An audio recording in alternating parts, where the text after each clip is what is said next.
This is Jason J. Lewis, the voice of Superman on Justice League Action, and you're listening to the Krypton Report. Welcome to a very special Krypton Report. This is part of our summer movie series. And what we thought about doing was, since it's Batman's 80th anniversary, we thought, hey, what better way to celebrate Batman's 80th anniversary than just review Batman films as our summer movie series? And along with that, we decided to do films focusing on the Joker, leading up to the upcoming Joker film in October. So to kick off this, we were going to do Batman 66, which is coming. We just kind of got really excited because it's the 30th anniversary of Batman 89. So what I did was called upon the great James Cole, as you all know and love, and Brian, who you had heard on the Shazam review. And we kind of had a little bit of technical difficulties getting started with our intro, so I'm recording this special intro. But now we're going to start with us chit-chatting and prepping to do our Batman 89 commentary. Welcome to the Krypton Report. This is Solo. We're going to talk about Batman versus the Phantasm. Hi, Solo. How you doing, buddy? Good. Good. All right. And who else is here with us, Solomon? Who else is watching the movie? Me? Mommy. Hey. So there's Junia. So that's right. We have 5 for this one. And if you're keeping track, this is our continuation of our summer movie series where we're celebrating Batman's 80th anniversary, 80 years of Batman, and we're doing theatrical films of Batman that feature the Joker as we count down and prepare for the solo film Joker. So, guys, do you ever watch Batman in Hush? No, they have not yet, buddy. Brian has. Batman and what? In Hush, because Brian let us borrow his Hush to watch. Poor James hasn't watched it yet. It's that digital power, buddy. It's got Bane. So, what's your favorite superhero? Superman. Superman. Hey. What's your Solomon? James, what's your favorite superhero? Superman. You both like Superman? Just like that? I really do like Spider-Man as well. I really like Spider-Man. And I Batman. like him too. Green Lantern. What about you, Junia? Oh, that's hard. Batman and Wonder Woman. Heck yeah. What do you like? All right, hold on. Good answers. Good answers. Look, but we're going to talk about Batman, Mask of the Phantasm. Now, first thing. This came out in 1992. Solomon, you weren't born yet when this came out. Actually, No, December right. 1993. You're right. It was 93. My mistake. Christmas 93. Christmas, and that's what's weird. I don't remember it coming out at Christmas. I don't know why, but I just did not feel like it was Christmas when it came out. I'll tell you right now why you don't remember, because it had such a limited release that came out of nowhere. That's why it didn't do well at the box office. We're getting there. Brian, I'm sorry. Brian, the king of jumping ahead. I'm sorry. Got So, 93. Solomon, you weren't born yet. You still had a ways to go. Okay? What if he's a time traveler? Not yet, he's not. what Oh, wait, you guys were there during his birth. Never mind. Let's see. 93. You know how old Daddy was? 2, No. 3. Mm-mm. So 7. How old were you, Daddy? I was 8. 8. 8. What? I was 2. And Mommy was 2. And Mom's. I was 6. I was 8. See, so look, we were all little boys, and Mommy was a little girl when this came out. Mm-hmm. Now, did anybody see this in theaters? I did. Not that I can recall. I don't. I did, and because my dad actually, okay, so Batman, the animated series, the original run, was actually a cartoon that my dad would sit and watch with my brother and I. One of the few that he would watch with us. Oh, memories. So when this movie came out, I wanted to go see it, and my brother wanted to go see Beethoven. And I talked my brother out of it, and my dad took all of us to see Batman Mask of the Phantasm. And He made a wise choice. And I remember walking out of the theater and my dad just being really happy, and really enjoying it and saying how much he liked it. So, Guys, I feel like I was one of the few families that got to contribute to this movie's box office. guys, If I had a job, I probably would have set the movie over $1 billion. James, I don't know. I honestly can't recall. I mean, it wouldn't surprise me if I asked my mom to take me, but I just can't recall.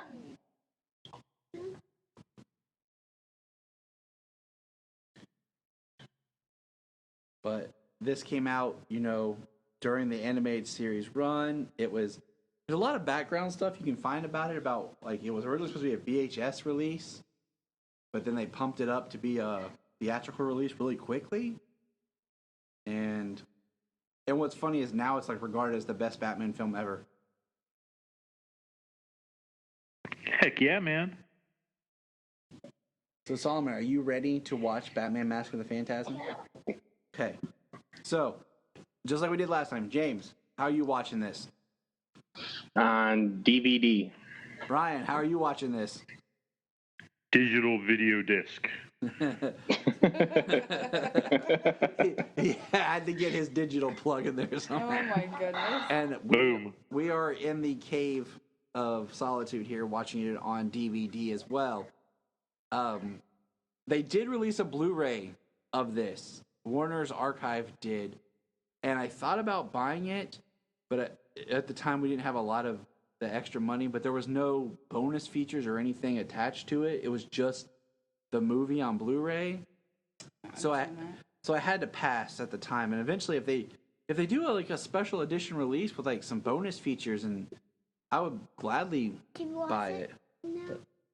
I think that they should bundle this movie with the animated series.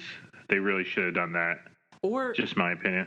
or if not with the animated Or series, Sub-Zero or something. yeah, they should do a Blu-ray release of this and Sub-Zero, since they're both in the same continuity and they're both the films.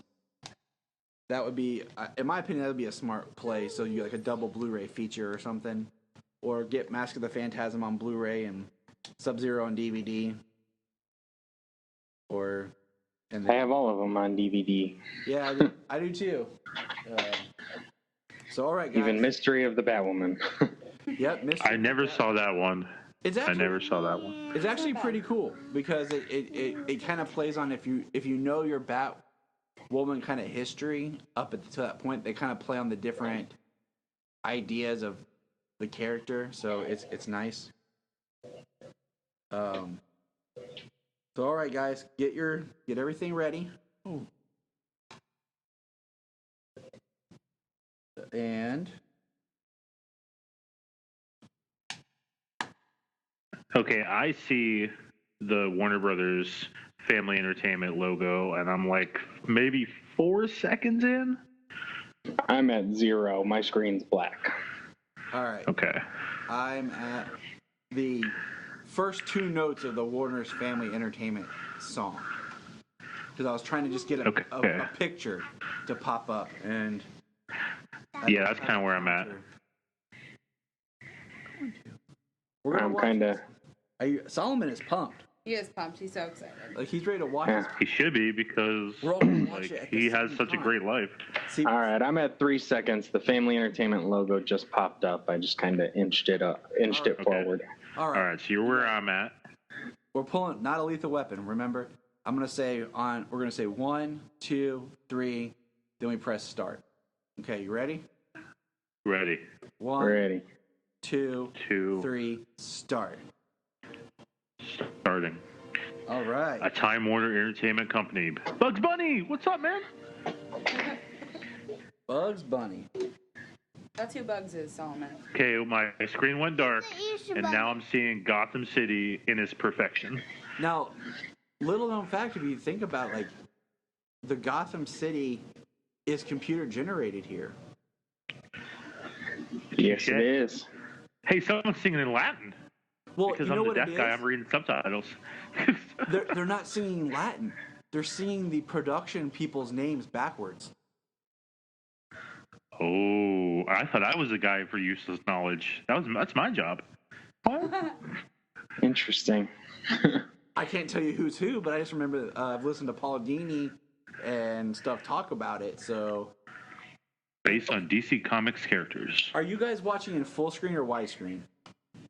I think this is rocking in. I don't know. I'm singing in darkness because that's what I do. Mine's full screen. So, I think mine's full screen. Yeah. Mine is too, which makes me kind of wonder more because I remember the Blu-ray being in widescreen. So I remember hearing them talk about it being in widescreen. So I kind of Hold on. Let me turn on a light. I'm gonna get a real answer because it's just like all black in here. Yeah, this is rocking in full screen, guys. Okay. So we're all watching the same format, which is nice. That's cool. But Directed by Eric Rida Bruce Timm. I know that guy. look at that. See, that's such a great shot of just the opening of Gotham City. Yes. You guys seen Casino Parking? Yes. It's been a long time coming, fellas. Shady lady. Okay. Yeah, we're right where we need to be. Okay. I love how it opens up just on a bunch of gangsters and you see Batman's shadow on the roof. Fantastic. You know what's coming. We all do. Watch. Boom. Batman's here. Boom. Yeah. Love that entrance. That guy knows how to make an entrance. I don't care. I just want to be the guy whose first response is get him. I'm gonna run to punch Batman. Look at that, guys. It's get him and wait for the first guy to go after him and then run. Well, I learned from Magneto that the pawns go first. Yes, So. they do. I learned that from my grandpa.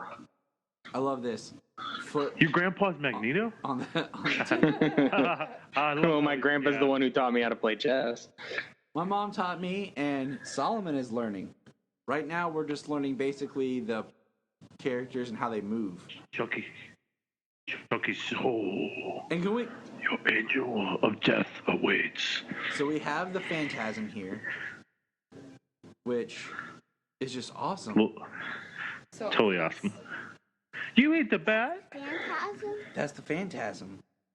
Have any of you ever read Batman Year 2?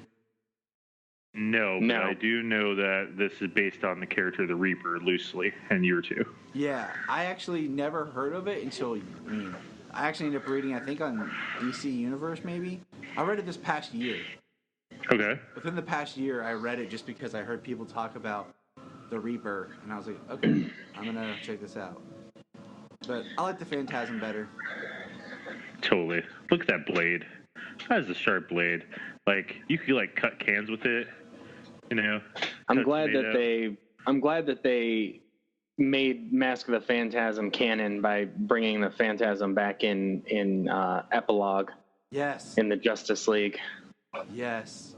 I did not know that. Such a fantastic episode. Oh, that is one of my favorite scenes just because I got so excited when... I didn't know that.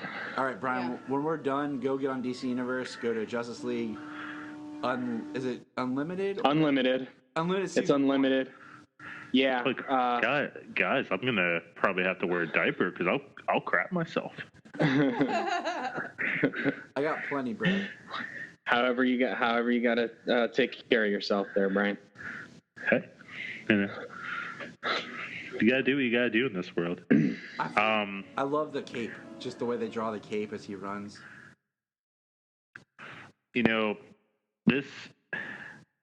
The Dark Knight is such a wonderful movie, but we'll talk about that another day. But for me, Batman the Animated Series is the best version of Batman. Yes. I like the Phantasm. Oh, debatably, The Dark Knight is one of the best made movies with Batman, but it's not the best Batman movie. Right. It's true. So, Like, if somebody came to me and was like, Boom. Tyler, I've never heard of this Batman. What should I intro this character with? One thing, I would probably give him this film. This would, As you should. because I feel like This it is hits really cool. the origin and hits everything that you need to start off with. Hmm. I mean, And you got the very best version of Alfred ever. yes.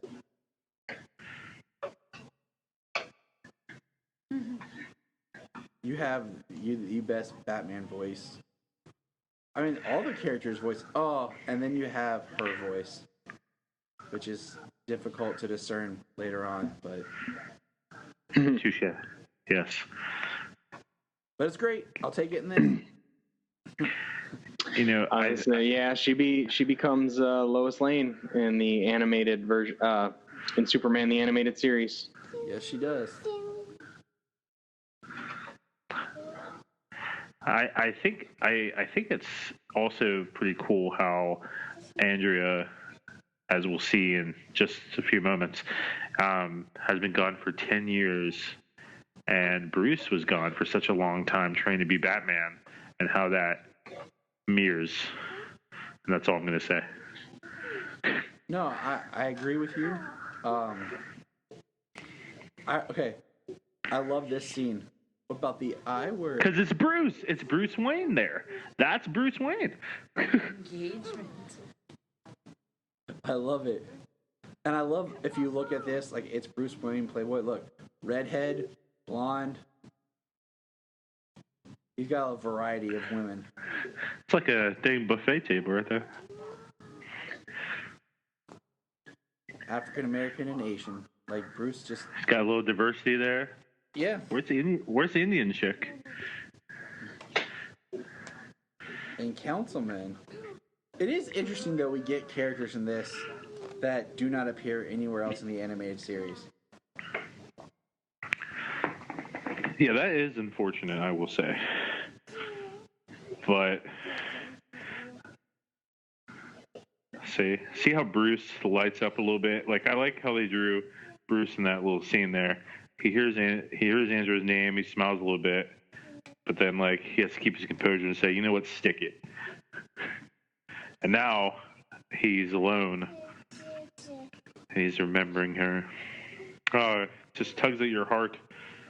Well, I mean, I love the imagery of, like, that's the house for show, and then here's the house that he lives in as he's staring at the painting of his parents. Mm-hmm. And I love just the use of flashbacks in this film. Like, we got the cool little, sequence just to show us that it's in the flashback. The two roses, young Bruce Wayne. Now, guys, is it in Batman Year One comic where, as he talks about Wayne Manor, he just keeps saying, "My father's house"? Like, he doesn't fully accept it as his house yet.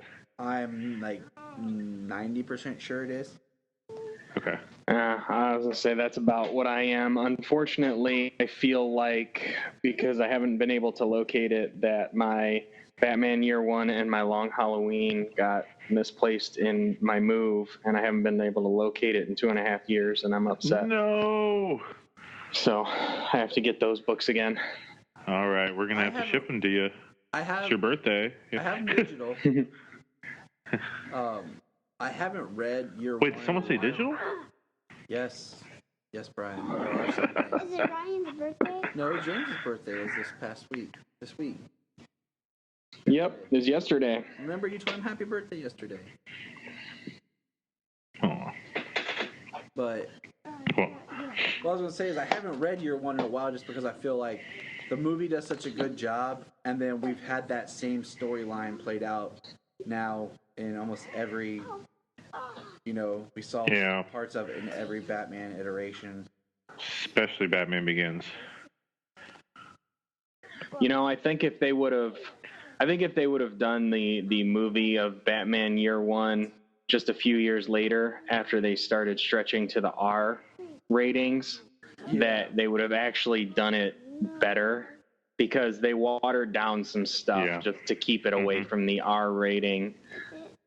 Yeah, absolutely. It was still early. I mean, I was just thinking about this when I went to pull this DVD off my shelf because it's right below all my others.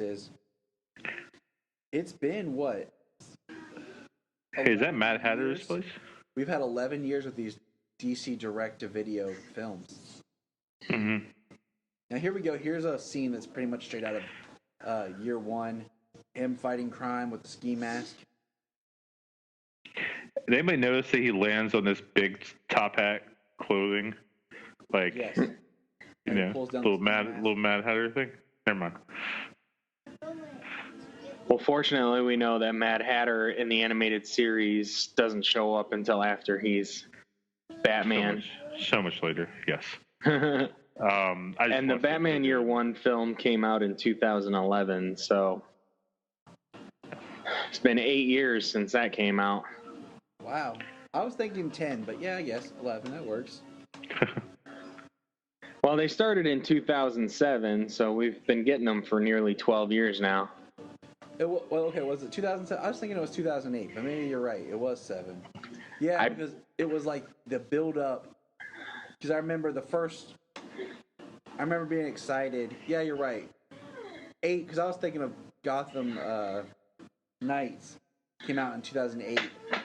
But the first one was Superman Doomsday. In 2007, yeah.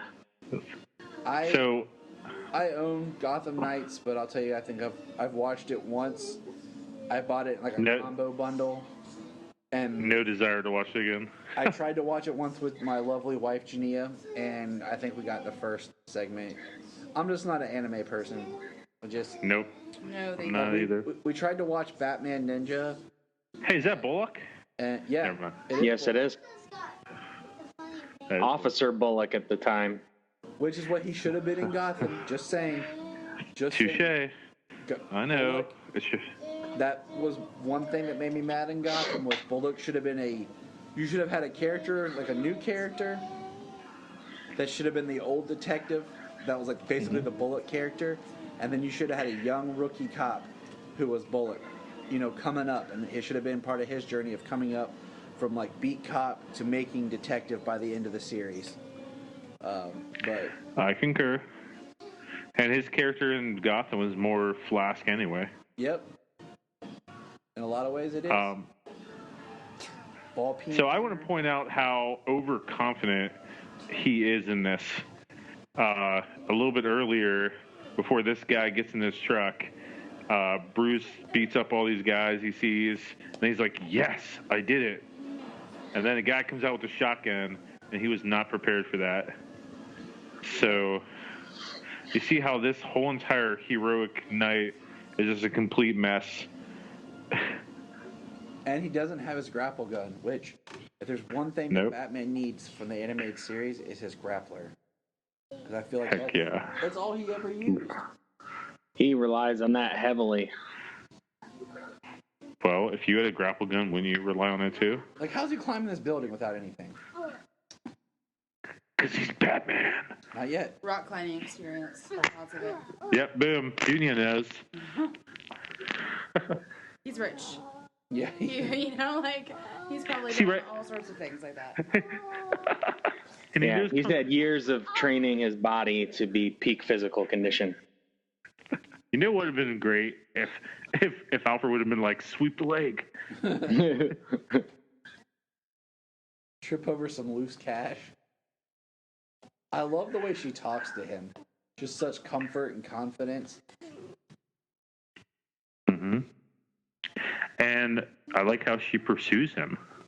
Like, and the Bruce Wayne bachelor thing, he just kind of pursues some women sometimes, but she comes after him. Like, oh, you talk to your dead parents too? Yeah, let's be a couple.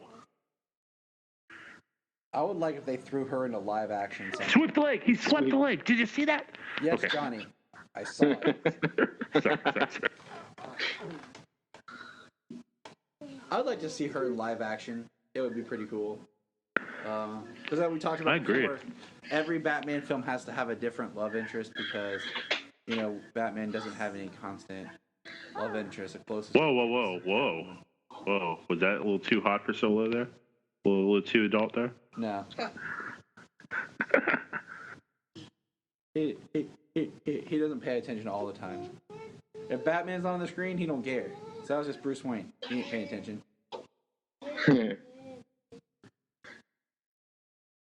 He's got too much cool stuff to look at here in the cave. And we're back to the present day. Here we go. One thing I've always loved about the animated series Gotham is that it's just this city that's just totally out of time. Like, you have no idea what time period it is. You got cars from like 1930s. You got blimps in the sky. Why are they in the sky? We have no idea. They have served no purpose. Tommy guns. I think that's the we were talking about when we watched Batman '89 was the look. Yeah. The look of that Gotham, and then I think the best Gotham is somewhere in between Batman '89 and Batman Begins. Yeah. And I like the idea of Gotham feeling timeless, where you could have characters where each character almost represents a different time period, but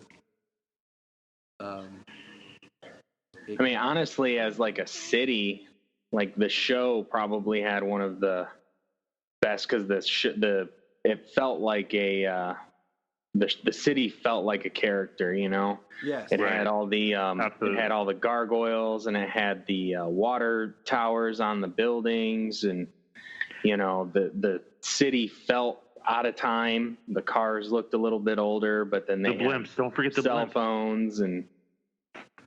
I think nowadays, like, the trick is if you want to make it feel old, you give everyone a cell phone, but they're flip phones.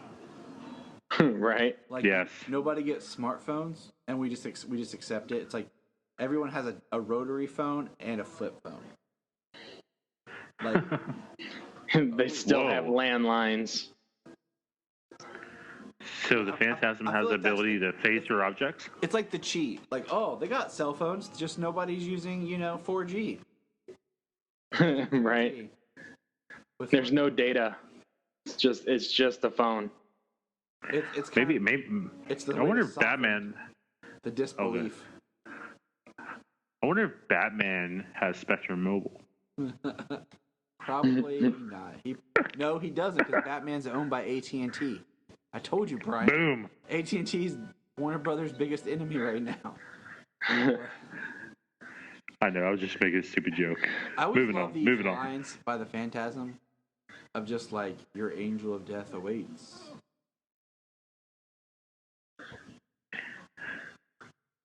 So I wish he would have said, Buzz, what's his movie on? Buzz Aldrin? Buzz Bronski. Buzz, your girlfriend, Wolf. I wish he would have said, you failed this city. The Phantasm isn't Macaulay Culkin. How do you know? Well, I've seen this movie, so. Solo already spoiled Hush. Maybe there's listeners that apparently. haven't seen this movie. I like how they're like, it's the bat. It's the stinking bat. And they're mad. Like, he killed him. I'm like, you guys are criminals. Batman fights you anyways. Oh, look at those liver spots. That's look at that. Look at that. That's how you know that guy's old. Buzz. And then the Batman. Buzz, your girlfriend. Wolf. Where's my oxygen? Right next to your pack of cigarettes, you idiot. Now, is this guy... Now, correct me if I'm wrong. This guy was voiced by Abe Vigoda, right? Yeah. The Valeska guy. Hey, so the last name of that old man in this movie is Valeska, right? Something like that. Yeah. Do you think that they, like, it was something like in the Gotham show, to take that old man name and use him for the Joker's daddy? I would say it's definitely like an homage, and just kind of like a kind of one of those things. If you pick it up, sweet for you, because it's such an interesting name. It wouldn't be something that would just lightfully show up. It is a cool name. And can we also point out how the fact that in the night sky, the bat signal in this is yellow and black? Yeah, because Gotham's lighting is so horrible in the sky. It's red all the time, Brian. Like, yeah, I mean, it makes perfect sense. I would think, it would be white, but, moving on. I like the symmetry of Batman standing at their grave, how he perfectly, absolutely lit up the middle, his shadow did, and he's standing in front of the grave. And I like how in 3 seconds, Andrea here puts together that Batman's Bruce Wayne just because of the grave he was at. Yeah, it's not like he's investigating a murder, nothing. It's just you. Oh, wait, he was in front of the Wayne grave. Oh, okay. It's no wonder she plays Lois Lane in the future. I mean, this girl is a rock star. It is interesting because this is one of the few times that I think about now that the Wayne's grave is in a cemetery. Yeah, it's usually on the grounds. From a feminine perspective, I don't think it's too far out that she would recognize that it was him, to be honest. Because, I mean, you know the jawline of your man. You just do. After you look at him for so long. Yeah, like, just saying. You ever try to show up on your woman and surprise her wearing a Batman costume or something else, and she's like, Tyler, take it off. Like, no, I'm Batman. No, you're Tyler. Stop being stupid. I get that a lot. I bet you do.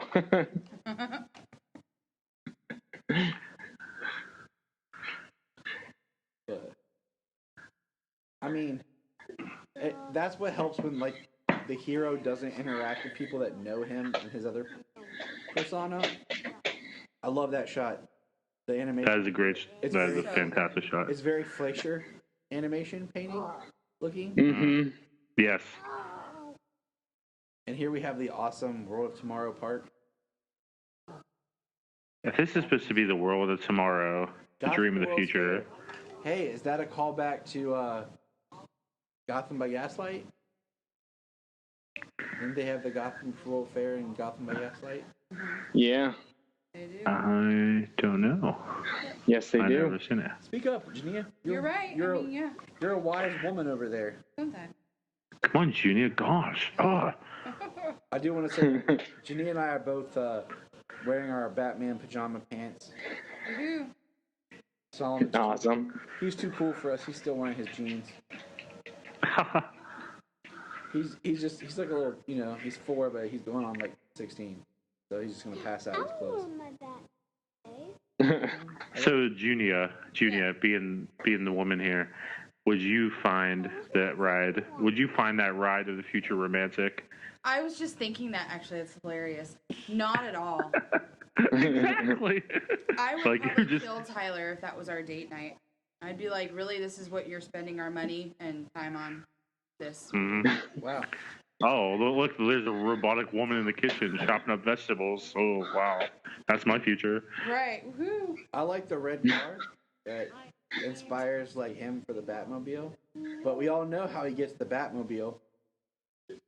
That was in the animated series. I forgot how he got the Batmobile in the animated series. A mechanic gets fired from his job for finding out that there's faulty from the company. And Batman ends up saving him, and he has a busted old, like, regular car. And he basically sets the mechanic up in his own special shop, and he becomes the personal mechanic for Batman in the Batmobile. Was that? See, he had a car phone.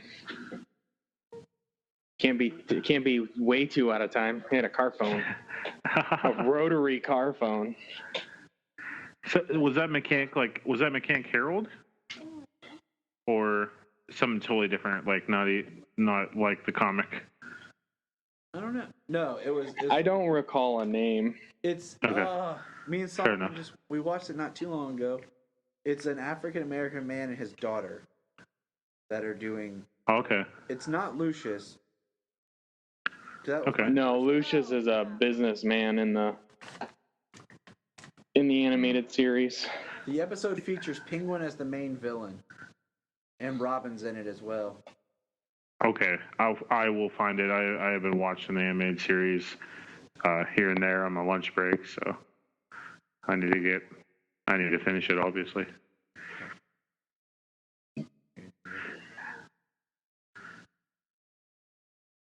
Oh, who's this guy?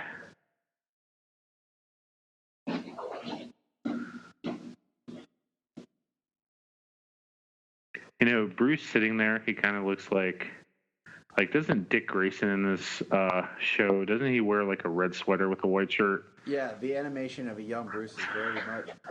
Yeah. And look, here's our first hint at just a thug gang member, young, driving the car. He's got a very distinct nose. Yes, yeah. And jawline. Yeah. I always liked this part because I always liked the motorcycles, the way they were drawn, like just with the way the back tire is. I don't even care if they weren't real. Like I just liked them.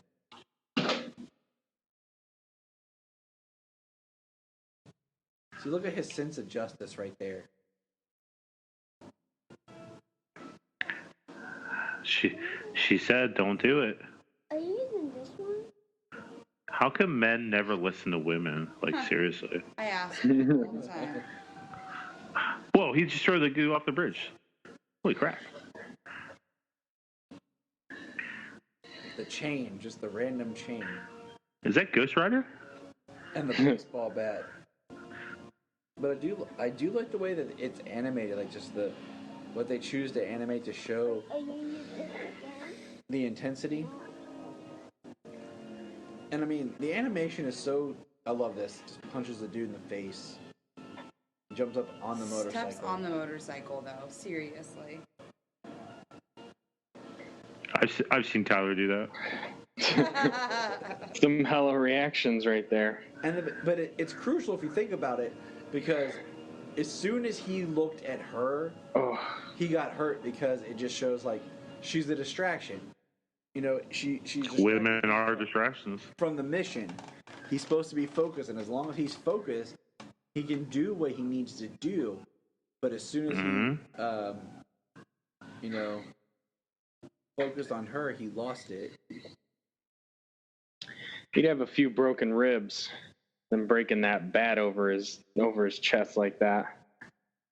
No, not Bruce. Oh. Here he is kind of drawing, scratching it out and tearing it, tossing the fire. See, I like this. I like. What am I doing this for? Him talking to himself with the "What am I doing this for?" Like really. But trying to decide. He's not really talking to himself. He's talking to his parents. And Alfred's here. I love Alfred. I like the fact that you have to take into consideration that Bruce is a mentally broken person. Like, he does make mistakes with his personal relationships and things because he is an obsessed child. You know, and that's why I think because that Bruce is a broken person, that's why the story of Dick Grayson is so important to Bruce Wayne. Because Dick Grayson was supposed to be his way of trying to heal not only himself, but protect a child from how dark and where he went. Someone who experienced that basically, in a way, was him losing his promise. His promise was that what happened to him would not happen again, and right there in front of him it happened, and he didn't stop it. And it's a means for Bruce to heal, and it shows also that you can go through the same trauma, and it doesn't mean that you will turn out the exact same way. Because Dick Grayson is not a broken person. He's not an obsessed person. I definitely want to talk about Robin in a second, but I feel this scene is probably the most important scene in the whole movie. He's like, I can give money to the city, I can hire more cops. Like, I don't really want to do this. Like, it doesn't have to be this way. Yeah, I mean, he just wants to be with her so bad, but he knows how much of a distraction she is. He knows that if he stays with Andrea, that he's not going to be able to avenge his parents, and he feels like if he stays with her, he's going to fail his parents. And that character development, that torn, like, I just love those stories. I feel like as I said, Batman doesn't avenge his parents as much as he honors and tries to, basically, it's his way of dealing with it. Avenging them, I feel like he did but it's like a constant thing that he can't escape. Like, he can never be satisfied. It is a little chilly here. We are in the cave, Solomon. We are in the Batcave. Okay, so there you go. There you go with the Superman blanket. Maybe Mr. Freeze is around. Might as well. Now you were saying about Robin and how Dick was kind of like his way of redemption, if you will. Like, I don't want this kid to grow up like I did. As I was reading the Hush comic the other day, I love how parts of the story in the comic just focus on different people in his life, and when he gets to talking about Dick and how Dick saw being Robin as a little bit of fun and just having it light, like having it be this fun thing to kind of escape what happened to him. And then Jason saw it as a game. But when he starts talking about Tim, he's like, Tim wanted to be Robin. Tim chose to be Robin. He felt that Batman always needed a Robin to be that yin to his yang or yang to his yin or whatever. And I always thought that was, when reading Hush again, I felt that was just such an important way that Jeff Loeb writes that. That's why I love Jeff Loeb, how he does those inner monologues. I just love it. Can I say that this film actually shows Batman being a detective? Like, right there, it shows more than any of the other live-action movies have really done. Yeah, this movie, he's collecting evidence. He's compiling data, and we just saw the part where he says, "You think you know me so well," and Alfred says, "I diapered your bottom. I bloody well oughta." So we know this Alfred's been around, been in his life his entire life before he could even remember. And I just want to say, like, he said, "Oh, they are all part of dummy corporations." For the longest time, I thought Dummies Corporations was the name of the corporation. Because he says it so much in the animated series, like, Dummy Corporations. I was like, oh, wow, all these guys are connected to this one company. Then I learned later what it actually was supposed to be. Right.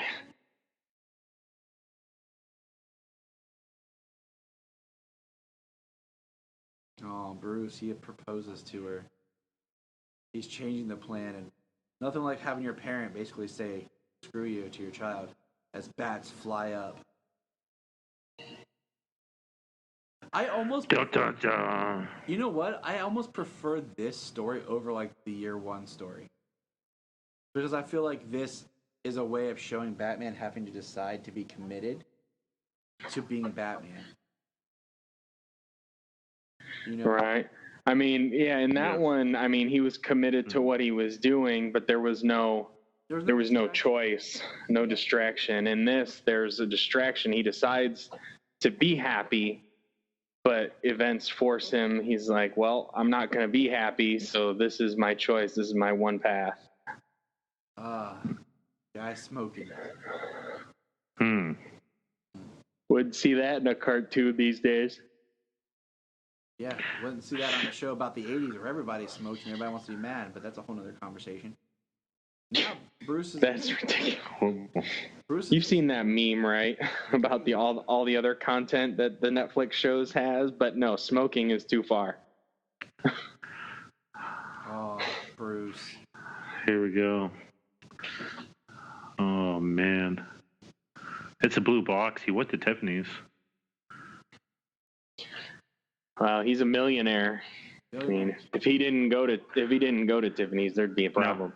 No, never mind. It's the wrong color blue. Never mind. Moving on. I feel like if it was money, like, it was money that her dad owed people. Like, yeah, she's getting ready to marry Bruce Wayne. But then it just comes down to extortion. They're just always going to want more.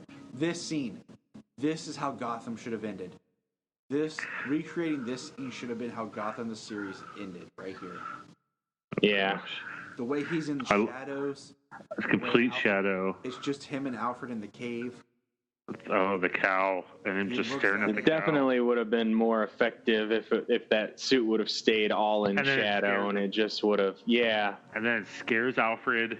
My God, he walks past him. End scene. Done. Yep. That's it. That's all you needed.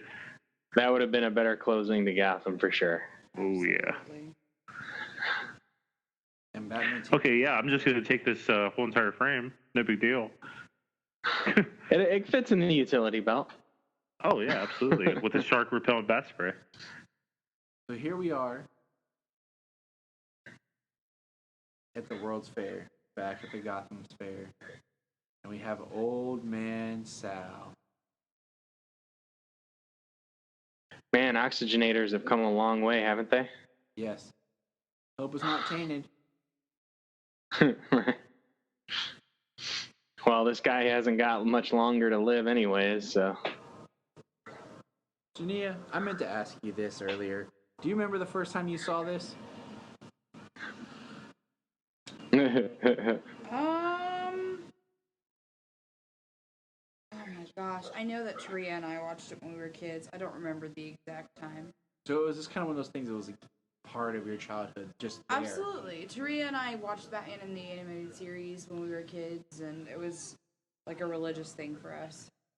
Welcome, Paisan. Look how he's sweating. Like the fear he has of being around the Joker. And I guess I'm okay with like the Joker and Batman kind of origin-esqueness being tied together in this way. I love that. He's just like a plank. You know, where it's like they crossed paths, but they weren't directly responsible for each other.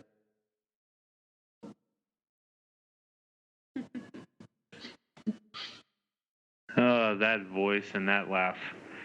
The perfect Joker. Probably creepy how much I love the Joker. That's why I wanted you here, baby.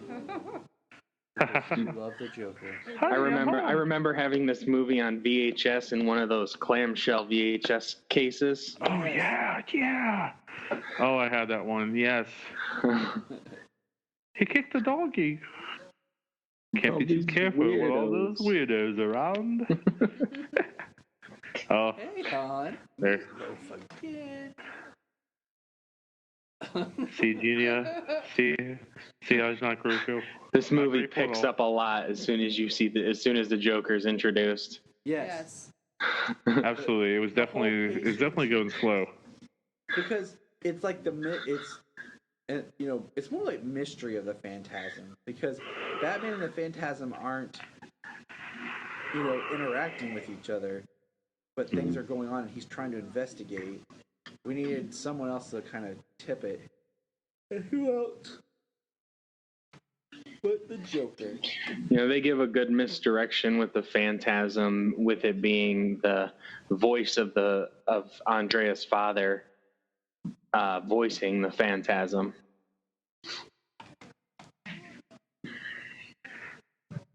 What do I look like? Pest control? Joker has never cared about the money. I just love You can see the fire in his eyes. Yeah. Oh. Touch me, man. I don't know where you've been. If I were a psycho, I'd probably be the Joker. No doubt.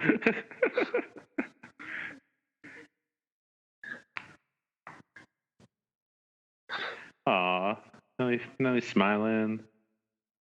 There you go. Nice Big smile.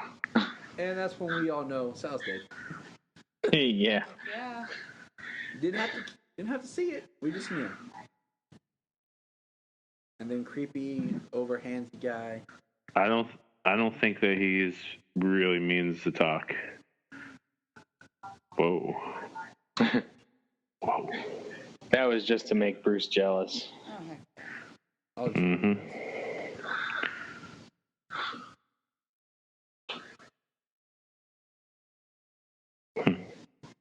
she wasn't even startled. That's what I love. She knows exactly who this dude is.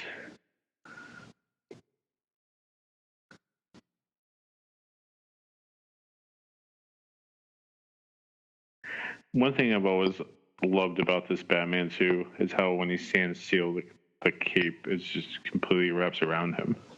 I agree. That's one thing I hate that we didn't get with Zack Snyder's Batman, just because he liked to use CG for capes, like with the way they did the Superman cape to make all the iconic poses. I had hoped that we might get some sort of like Batman stance or something where they would use a CG cape Ooh, what a line. to get that look. Yes, that is a line. Well, who knows? I mean, it may have been in the Justice League somewhere, or we might have gotten it in Justice League Part 2 or Justice League 2. Who knows? Hashtag release the Snyder Cut. Yes, sir. We will Hashtag. fight. We will fight. We will fall till the angels sing our song. Release the It's a Hollywood Undead quote. Really? Yeah, I know. Yeah. And then here we have the Phantasm. Junia, you should just dress as the Phantasm for Halloween this year. Really? We should just go as Batman character. Oh my gosh, that would be perfect. If you do that, yeah, you will be my hero forever. Whoa, that scared me. When I saw that as a kid, that scared the bejeebus out of me. Bejeebus. That right there terrified me. Absolutely. We're down to 4 of us. The little man, he fell asleep here on the couch. Aw.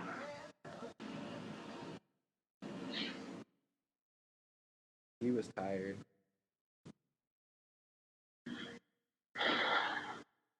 I love the shot of just the Phantasm jumping out. And I like how the Phantasm in a lot of ways is like, the darker Batman. I want to jump rooftops with smoke coming out. Who doesn't? Well, if you eat the right kind of Mexican, I'm sure you can do it. I think that's some bad Mexican. We eat a lot of beans. Or really, really good Mexican. Whoa. How the heck did the Phantasm get super speed all of a sudden? Really moving. This is not your fight. You try to sweep the leg. Catch it? It's all about sweeping that leg, kids. I like how the cops are coming and they show up just in time that the Phantasm is gone.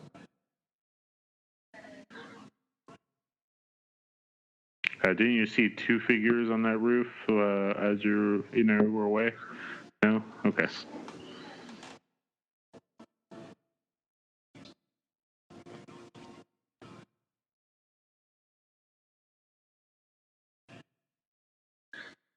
This is probably the first time we actually get to see the cops in pursuit of a Batman character. We know that they're after him a little bit in Batman Returns, but there's no pursuit. They chase him one time and he gets away. This at least feels like they're actually trying. There's Bullock, always ready to get Batman. So I guess, okay, if we were going to look at this as timeline-wise with the animated series, where would you place this? Like after season 1, but I don't know if it works or would this be a good way of kicking off the animated series? Like, because the anime series doesn't really start with, like, an origin pilot, just has the first episode, which is on Leather Wings, you know? Yeah, it kind of just jumps in, and then even when we get Robin, he's been Robin for years now, so... Yeah, it's all told to us through flashbacks and stuff, so, I mean, would this be a good place to, before, like, watch this, then start the animated series?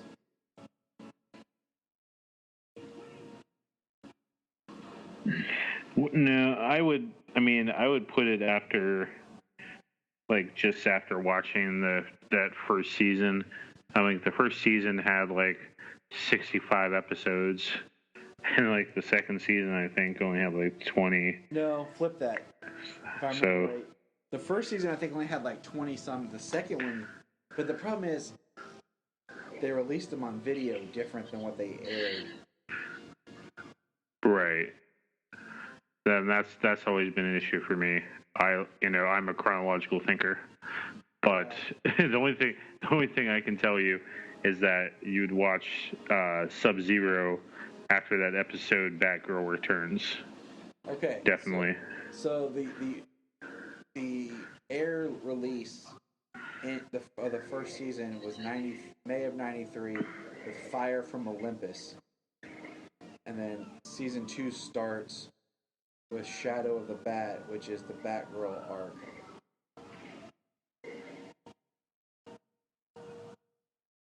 Yeah, I mean, it's one of those.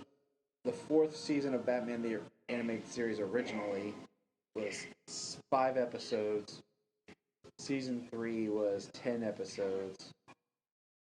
Season 2 is 10, and Season 1 is 60 by the IMDb, which then they broke it into 3 different volumes when they released it on home video, which that's what I'm accustomed to watching it in. Yeah. But then, okay, so we missed Andrea found Bruce at his mask and cow. He got in the car. She drove him off. Saved him. So, right there. Yeah, as in a similar effect to Batman Year One, Pursuit of Batman, he actually got injured during this.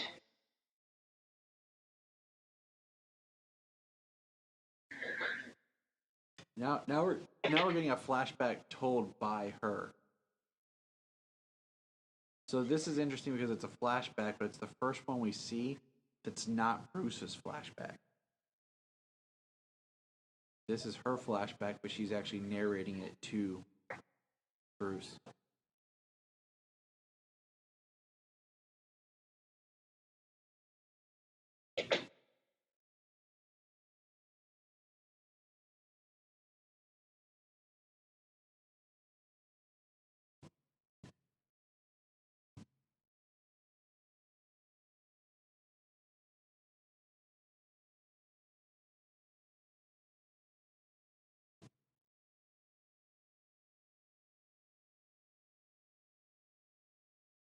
Right there, I mean, okay, so it's about money. Hey, Daddy, guess who I'm going to marry? Bruce Wayne. The boy billionaire. You know, that might help.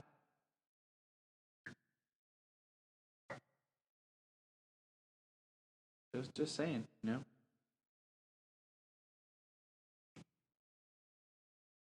What it really comes down to is she didn't really want Bruce.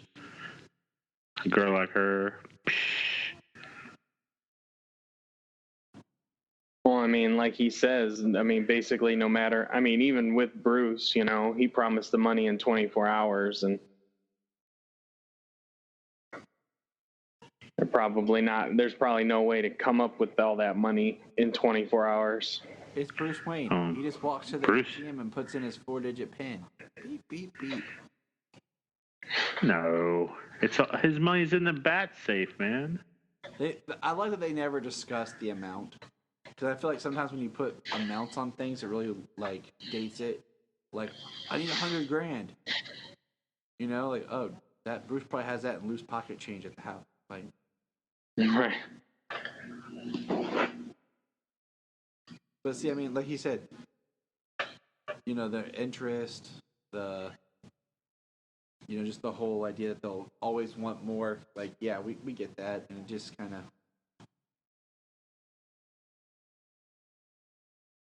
I mean, even here she's saying her dad's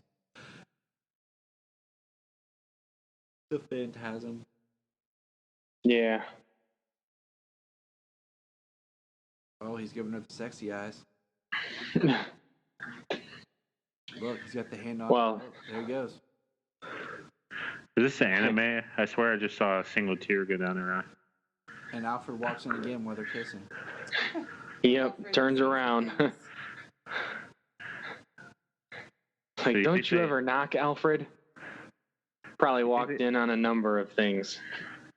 Do you think they played Scrabble after that, or? Yeah. Sexy Scrabble. Oh yeah. I don't know how that works, but sure. I'm gonna figure that out. Right. It's just like dirty talk with Scrabble tiles. Okay, she is only wearing a shirt. She is only wearing a shirt. His shirt. I always thought it'd be funny if they ever just, they always say that's like the sexy thing, like husband and wife splitting PJs, like that or whatever. I would do it the other way. He's only wearing the shirt. She's just got the pants. Nobody works for me. That.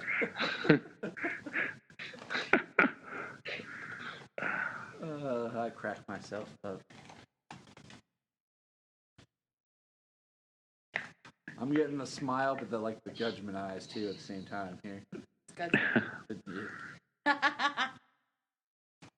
I love her. My wife just made fun of me because I stutter sometimes and mix up my words. I love you. Uh-huh. Mm-hmm. If I don't come to work tomorrow, Brian, you know why. My wife did it. I love She's ridiculed him to the point he can't show his face. That's okay. It's okay. You had a good run, man. I love this right here. Like, he looks at the picture and it's like he knows it so well. That face, that it caught his eye, that he thought to draw the Joker smile on it.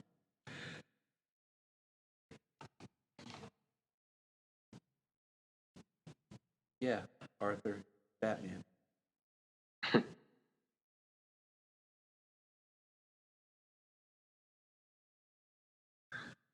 I almost feel like this would be like this would almost be a more interesting intro for the Joker in the animated series than when he shows up. Right. Because when he first shows up, I mean, the order is Christmas with the Joker, but this has such more of a scary intro for him. Yeah, and somewhat of an origin, not per se an origin, but the fact that he had an involvement. Well, right here in Bruce's life and other people's lives, and it mirrors his '89 Batman '89 movie intro. He comes in trench coat. I was going to say that, but I was letting Tyler speak his piece and say he looks just like Jack Nicholson from his intro in Batman '89. Well, did you just realize that he just admitted? You remember me and Artie and the whole gang, his identity? Like, other people know his true identity. It's not really a mystery. Like, they know that the Joker is this thug guy. I just kind of find that interesting, because good point. His origins kind of hidden. But we never see any of these characters ever again, so it don't matter. Exactly. That's what I'm saying. It's interesting because he kills them all. Junia, you had something you were going to say. No, I was just going to say, if this was the first, introduction to the Joker that we got, before the animated series, I don't know, so part of the appeal of the Joker is not to know exactly what his origin story is, especially in the beginning. I don't know, he's almost freakier in that sense. So if I would have had this first, he probably wouldn't have resonated with me as a character as much as he does now. So. See, I'm with Junia on that one. It's so interesting because in order of which the episodes aired, the first Joker we get is Joker's Favor. But on the DVDs, the first one we get is Christmas with the Joker. Wasn't that the production? I think so. I think that's what it is. Was the production order? Mm-hmm. The production order. Oh, there he is, laughing.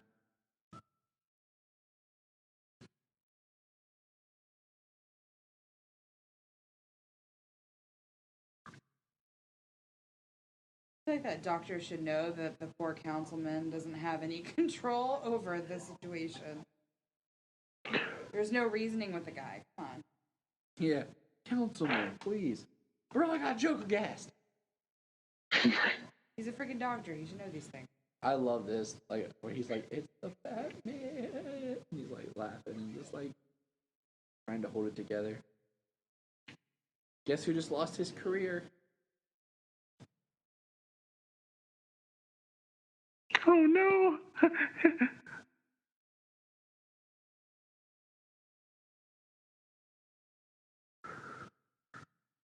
And you know what else is kind of sadistic? If you think about it here, Batman? He has anti-Joker venom and Joker gas.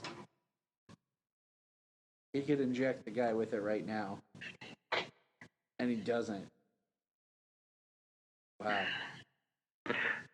Maybe because Joker... Well, he knows. Yeah, it looks like the production order was Christmas with the Joker was the second episode produced.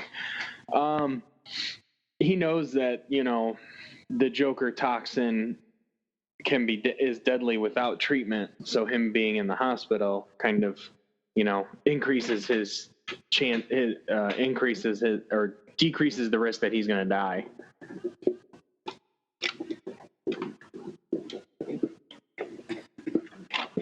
And there goes Mr. Reeve. Councilman Reeve. Never to be seen again. If you gotta go with a smile.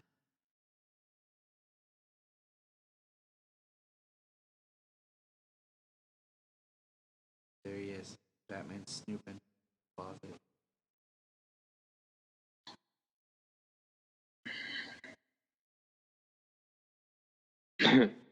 So is this Batman going on a panty raid here, or? Yes. I love the Joker here.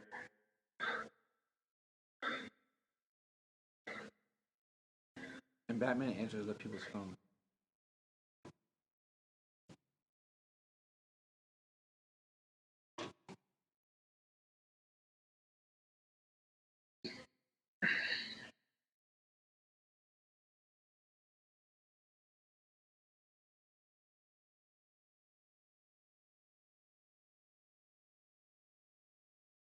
Ta-da! That's like Batman answers other people's phones.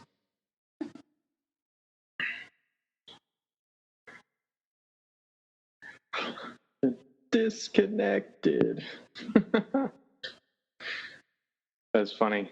He figured it out, though. I mean, he knew who it was. He's the one who killed her father. I like that shot of her standing there.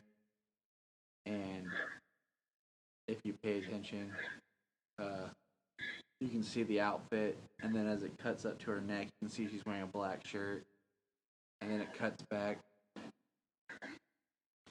to her dropping the groceries. Takes her apple.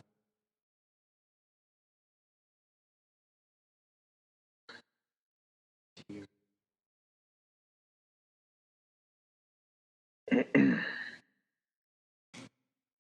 Aw, good old Hazel. Cutting the bologna.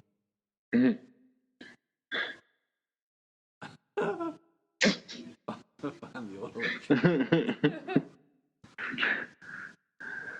I think that they would work out. Probably the healthiest relationship he's ever had. Well, she's always smiling.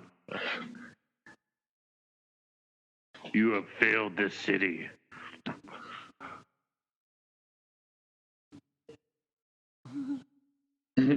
So you figured it out.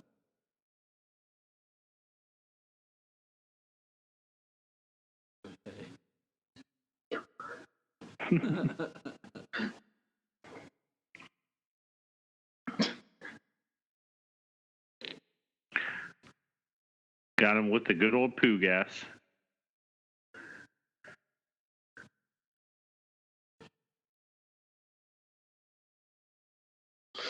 The acid.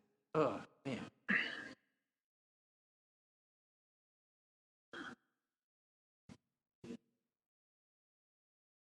Good girl.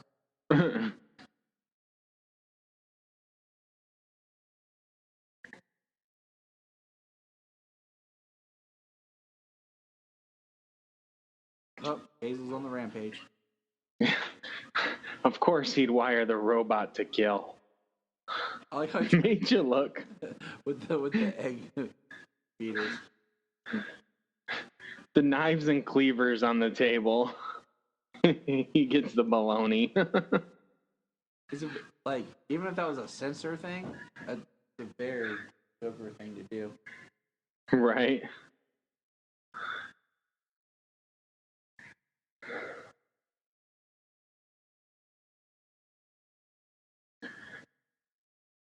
Giant turbine. Looks like she's about to do some pod racing.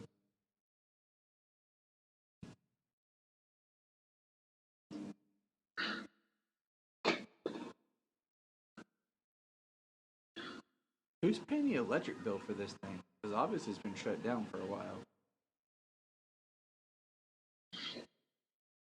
Yeah, Joker tapped into the grid.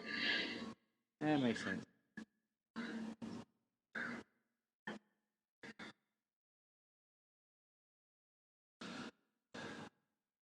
I mean, this is such a... Like, this is probably everybody's favorite Joker. The animated series.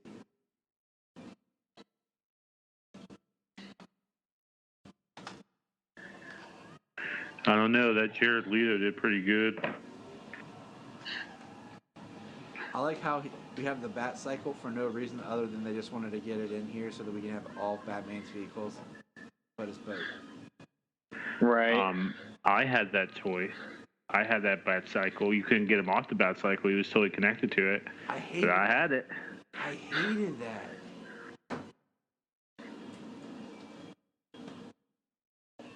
And there goes the Bat Cycle.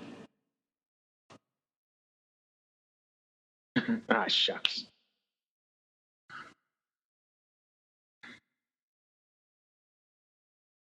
Yep. Yep.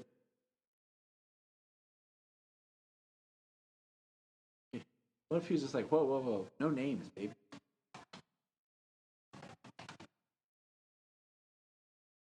He's like, no name.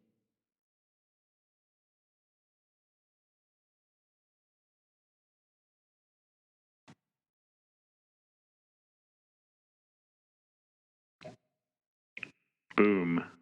What about you, Bruce? What will vengeance solve? But Boom. And you can't say that he isn't seeking vengeance. I mean, he even says, I am vengeance. I am the night. You know? I'm Batman! That goes back to, like, what is justice? What is revenge?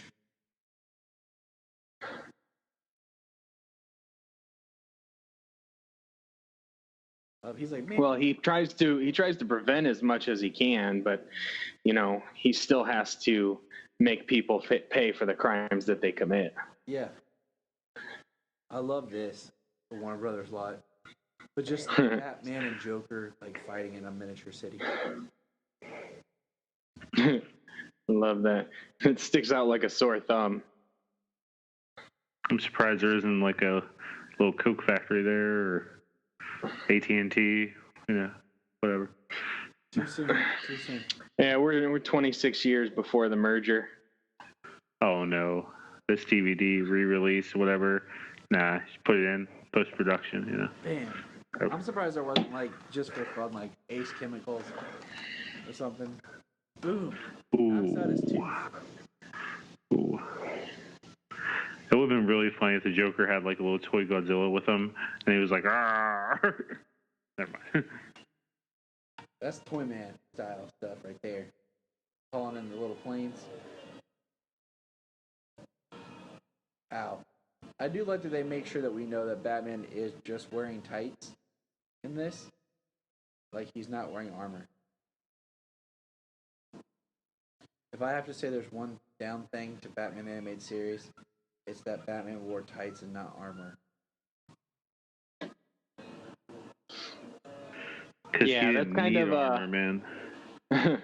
That's kind of one of the cool things about the Batman Under the Red Hood. It looks like he's got like tights on, that kind of stuff, but underneath it there's that layer of armor and stuff like that. I mean, it would be idiotic to do this without armor. Even police have some sort of armor. Body armor, yeah. Because I'm Batman. He's got to go home and wash his tights now. Alfred has a long night of sewing and. So I wonder if Alfred knows Hazel. that lemon juice and seltzer water gets out blood out of his tights. I know Hazel knows. Yeah.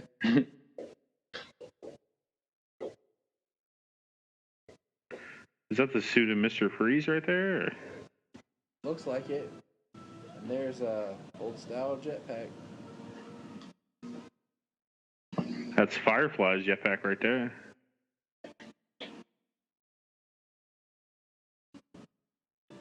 Running up the ship. Would have been just kind of neat if like the ship that they used was just like a replica of Superman ship. Just because as a wink wink.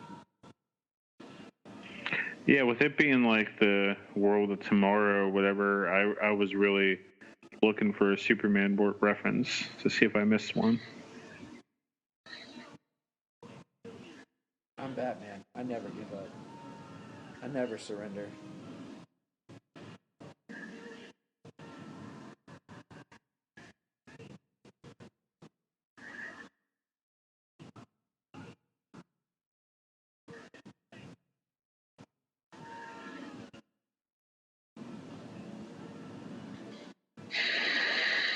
When we get done with this whole retrospective on Batman films and Joker, I have a very deep question to ask both of you. All right. Is this something we got to think about, or is this something that is going to be on a fly? I think it's something you should think about, so I'm going to pose the question now. I don't want any answers. I want to Pose it off mic later. Now, I'll just throw it out right here for our listeners, too. Since this is all about Batman and the Joker, should Batman kill the Joker? Mm. And that's what we're going to think about as we navigate. We're technically 3 films in to our theatrical Jokers. Mm. Well, yeah, I've been reading my Batman and philosophy book these past few days, and like that's like the first question they put on the back of the book.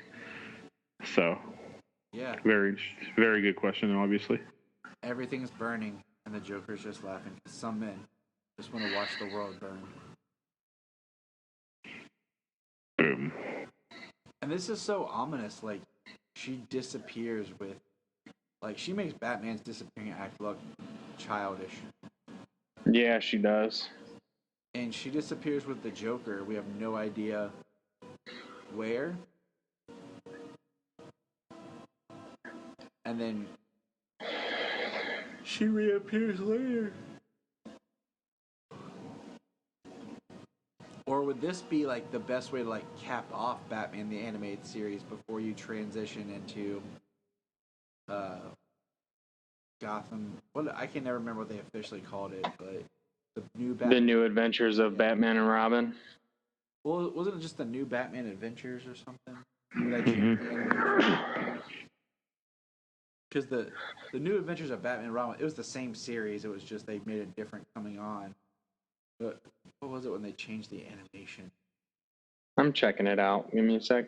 Yeah.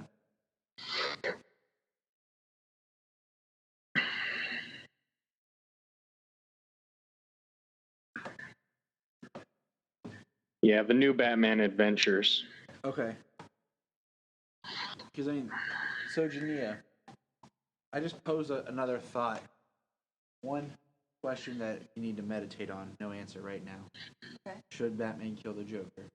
Just think about that. We'll discuss it upon our last viewing.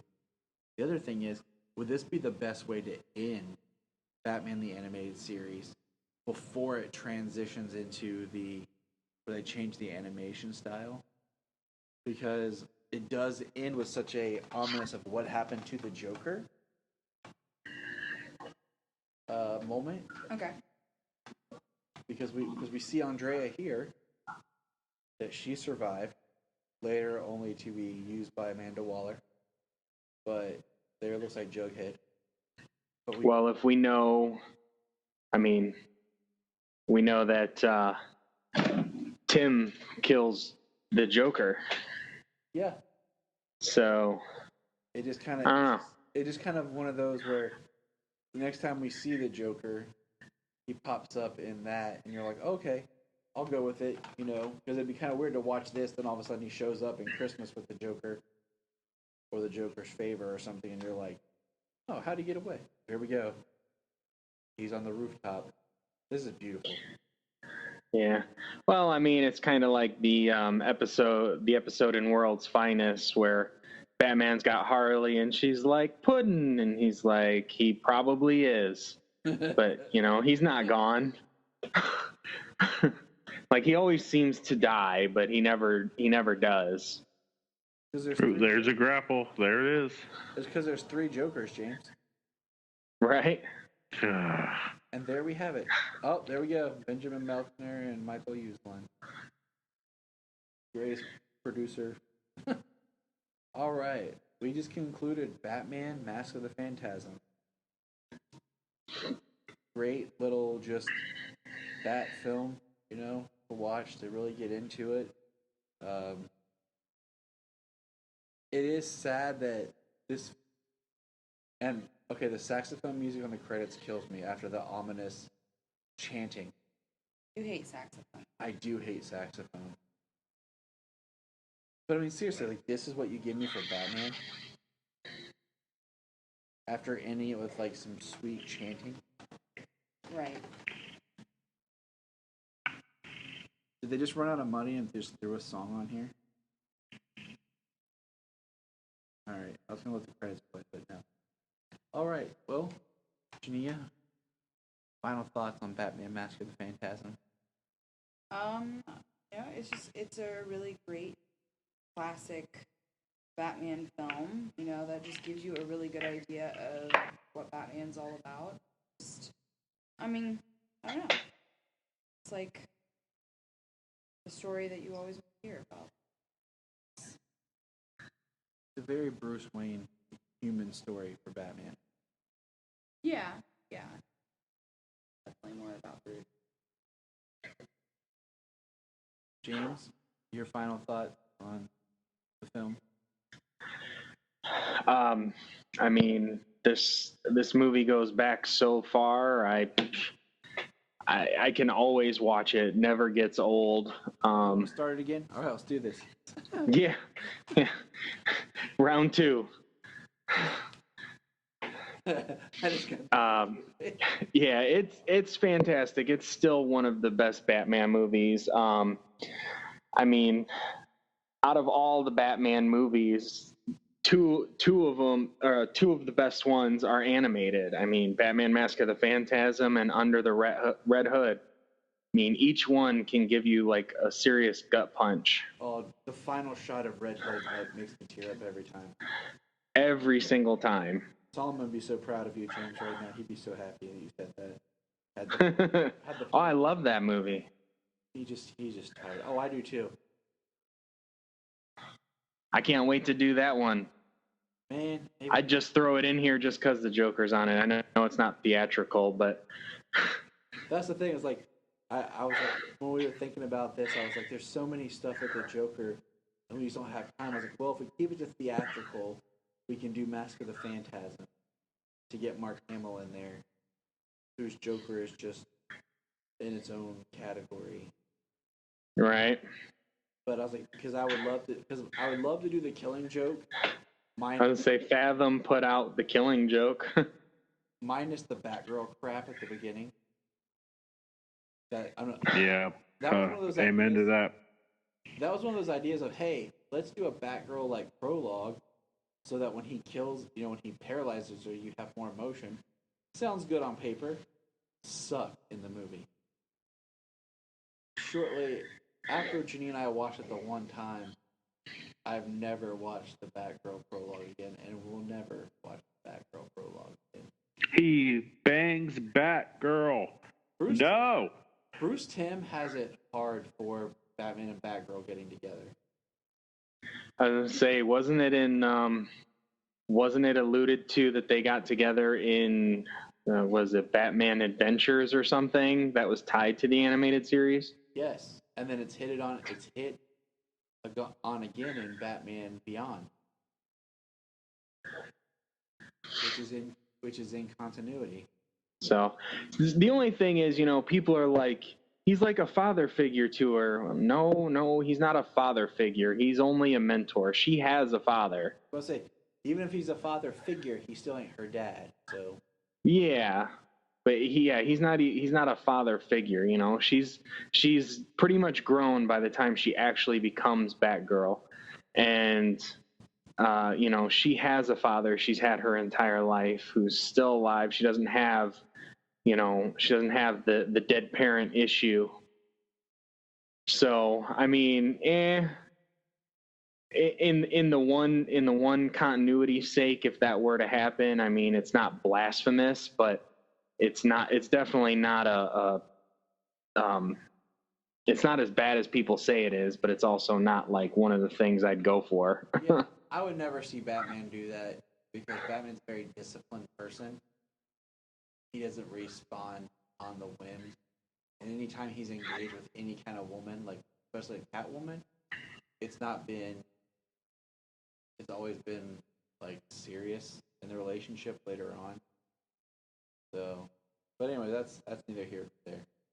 But yeah. Final thoughts, Brian. Master of the Phantasm. Well, the reason I love this movie so much is because you see such humanity in Bruce. I think a lot of times in our life, we want to be a hero, and we want to be able to have, justice, and we want to be able to make changes, in the world. And Bruce has the means to do that. But sometimes I think we often, trying to see where I'm getting at here. I think sometimes deep down we want to be a hero, but we also want that normal life.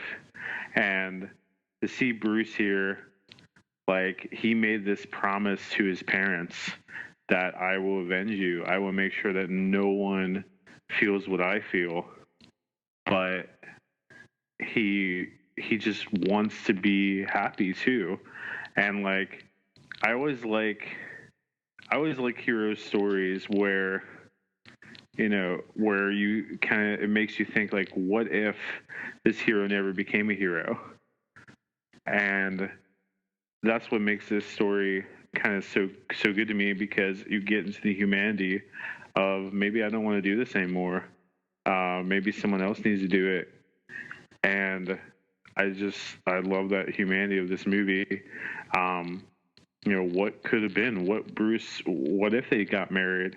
What if?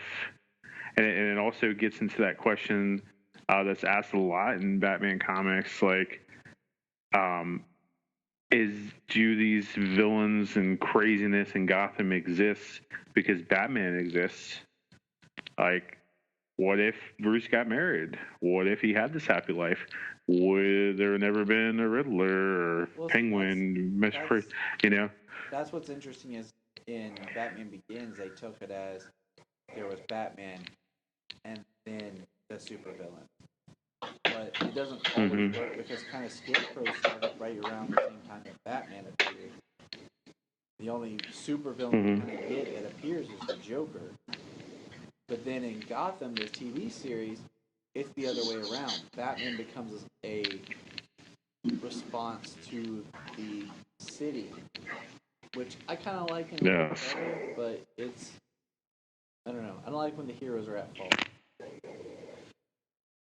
I agree with you. I think the hero needs to exist because the evil exists. The hero should not be the cause of the evil. Yeah. So it's a wonderful little film. You know, it is like the shortest Batman film. It's only 76 minutes, if that. And it's a good introduction for people to try to understand Batman and kind of where he goes. And I love it. The end.